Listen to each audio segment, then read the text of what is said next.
Indonesia Pagi bersama saya Mario Sarong. Saudara, 17 hari pencarian akhirnya Syafiq Ri dan Ali Razan, pendaki asal Magelang yang hilang di Gunung Slamet, ditemukan.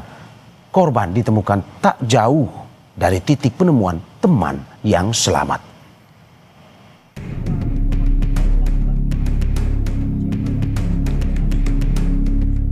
Syafiq Ri dan Ali Razan, pendaki asal Magelang yang hilang sejak Desember 2025, akhirnya ditemukan.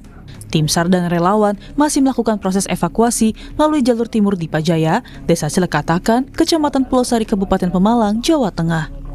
Namun evakuasi yang dilakukan sejak Rabu malam alami hambatan akibat cuaca yang tidak mendukung. Tim gabungan dari Basarnas, BPBD dan relawan hanya dapat sampai di pos 5 karena hujan deras dan angin kencang menjadi kendala utama upaya evakuasi pada Rabu malam. Agar tidak membahayakan tim, proses evakuasi akan dilanjutkan pada Kamis pagi hari ini. Malam ini tidak. Jadi teman-teman ini nanti stay di pos 5. Untuk stay flying camp di pos 5. Baru besok pagi kita gerakkan untuk proses evakuasi. Untuk kendala evakuasi saat ini karena di hari ini tidak bisa karena faktor cuaca hujan. Hujan cukup deras, juga angin yang cukup kencang. Syafiq Ali, pendaki asal Magelang yang baru berusia 18 tahun dinyatakan hilang pada 28 Desember 2025. Tim SAR gabungan dapat informasi dari 2 perempuan pendaki yang sempat bertemu Syafiq di sekitar pos 3. Keduanya sempat mengikuti Syafiq turun, namun jejaknya hilang di tengah perjalanan. Setelah 17 hari dalam pencarian, 14 Januari 2026, Syafiq Ali ditemukan dengan kondisi tak bernyawa.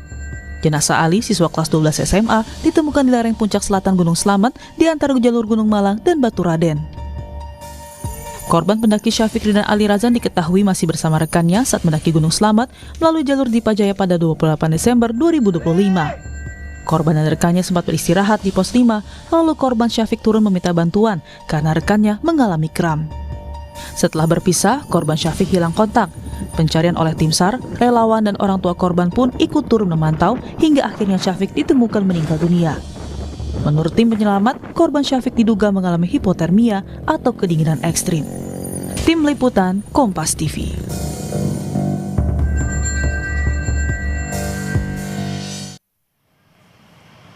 Informasi terkini terkait evakuasi jenazah pendaki Gunung Slamet yang ditemukan meninggal dunia, kita tanyakan langsung kepada relawan Wanadri, Ari Afandi, melalui sambungan daring. Selamat pagi, Mas Ari. Selamat pagi, Mas Mario. Terima kasih, Mas Ari, sudah bergabung di Sapa Indonesia Pagi pada hari ini. Mas, kalau kita lihat dari informasi bahwa jenazah sudah ditemukan, apakah evakuasi sudah selesai atau masih terus dilanjutkan hari ini, Mas? Untuk evakuasi untuk hari ini masih dilanjutkan. Ya. Karena memang kemarin pada pukul 10.49 ditemukan, itu masih dalam proses pengemasan, dibungkus agar rapi dan dibawa ke bibir Punggungan untuk bisa pagi dievakuasi ke Punggungan menuju titik yang direncanakan untuk evakuasi. Demikian. Oke, berarti evakuasi ini langsung diantarkan ke keluarga atau dibawa ke rumah sakit, Mas, jenazahnya? Untuk rencana evakuasi ini akan diantarkan langsung ke keluarga dan dibawa ke rumah sakit dari rencana kemarin yang sudah dimusyawarahkan di base camp di Pajaya. Demikian, Mas Mario. Oke, evakuasi lanjutan ini saya dengar ada kendala karena cuaca yang tidak mendukung di sekitar wilayah evakuasi. Betul seperti itu, Mas? Betul Mas Mario. Di hari Rabu, pada saat penemuan dari teman-teman pencari, itu tim Ban Pentol, ya, nama kami sebutkan Ban Pentol tadi, Bantuan Pencarian dan Pertolongan. Ya, jadi itu memang terjadi cuaca yang memang sangat buruk. Pukul 15.00 sudah selesai pengemasan, survivor dikemas dengan rapi dan cuaca sangat buruk, hujan, angin kencang serta kabut. Demikian, Mas Mario. Oke, Mas, kita kembali ke beberapa hari sebelum akhirnya ditemukan jenazah tersebut. Bagaimana proses yang berlangsung? Benarkah dalam proses pencarian ini menemukan ya begitu banyak kendala, begitu banyak hambatan? Betul, Mas Mario. Jadi memang pencarian ini adalah pencarian tahap kedua. Pencarian tahap kedua yang sebelumnya sudah dilakukan sama teman-teman Basarnas. Jadi di tahap pertama itu sekitar 10 hari pencarian itu nihil. Jadi pencarian pertama ditutup. Kami dari tim relawan, seluruh gabungan dari pencinta alam, Mapala dan relawan-relawan yang ada itu mulai melakukan pencarian di hari ke-13. Di hari ke-13. Dari hari ke-13 kita mulai pencarian, masuk ke Basecamp di Pajaya, membuat struktur organisasi SAR. Kami putuskan melakukan tahap 2 dibuka di bawah koordinasi dari Wanadri.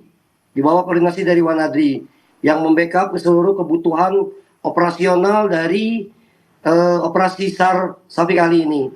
Demikian, Mas Mario. Mas, berapa personel untuk 13 hari ini di tahap 1 dan tahap 2? Jumlahnya berapa? Untuk tahap 1 kemarin yang terdengar saya kurang paham, lebih kurang 100. Untuk yang tahap 2 ini dari bawah pimpinan saya itu sekitar 20 orang, Mas. Demikian, Mas Mario. Oke, 20 orang ya. Mas, kalau kita lihat dari berita yang beredar bahwa titik penemuan oleh tim pencari itu berada tidak jauh dari temannya yang selamat. Identifikasi awalnya seperti apa? Apakah memang terjatuh atau bagaimana sebenarnya? Baik, Mas, saya pastikan untuk bahwa jarak dari antara temannya itu berpisah, bukan dievakuasi. Kalau yang dievakuasi temannya itu di pos 9, sedangkan untuk survivor sendiri Syafiq Ali ini bersama Himawan itu berpisah di arah jalur Punggungan Gunung Malang. Jadi agak jauh, lebih kurang sekitar 3-4 kilometer dari mereka berpisah. Demikian, Mas. Oke.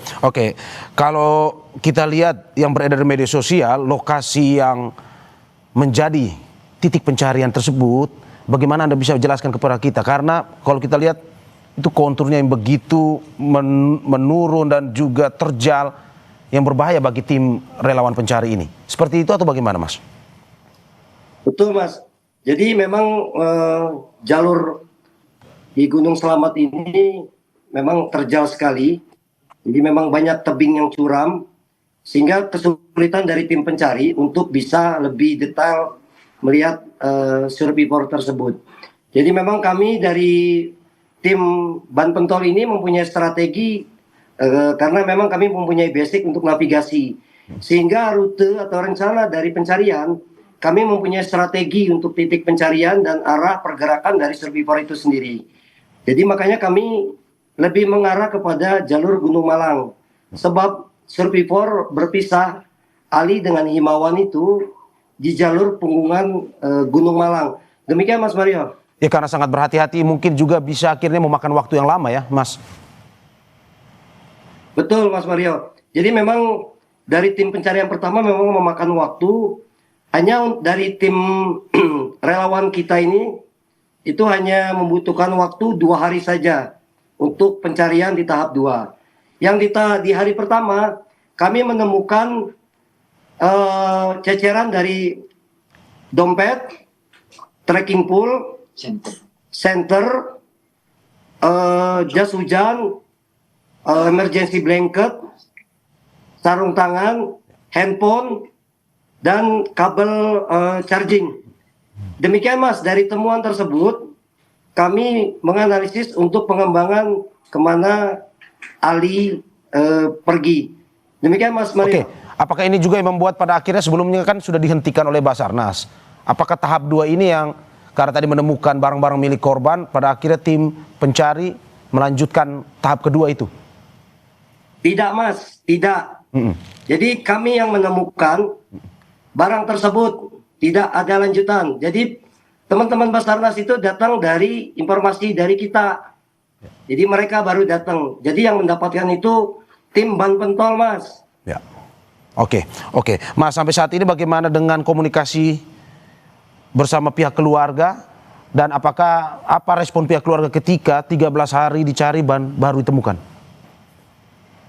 Oke, Mas, saya revisi 17 hari dicari. Oke, 17 hari ya. Terima kasih atas revisinya. Ya, jadi pihak keluarga sudah ada di Desa Dipajaya. Mereka memang sudah memantau dari pencarian tahap 1 dan sampai sekarang. Demikian Mas Mario. Oke, untuk evakuasi berikutnya jenazah untuk dibawa ke pihak keluarga seperti apa Mas? Apakah akan melalui jalur yang sama seperti pada saat jalur pencarian atau akan berbeda?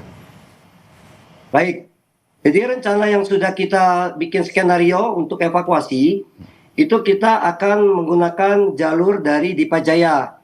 Kenapa? Karena kami memang melihat Ali dan Himawan melewat jalur Dipajaya untuk pertama kali dia registrasi pendakiannya.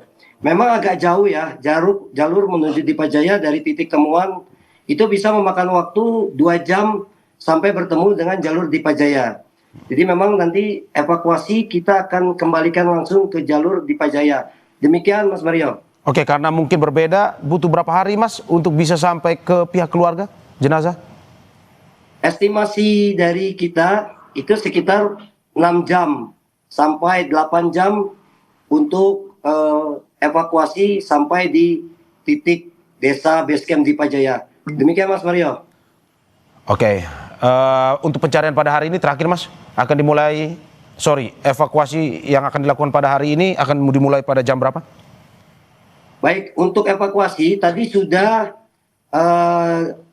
diangkat perlahan-perlahan dari pukul 07.00 dengan cuaca hujan kabut gerimis ya, hujan gerimis itu dia berkabut serta angin kencang.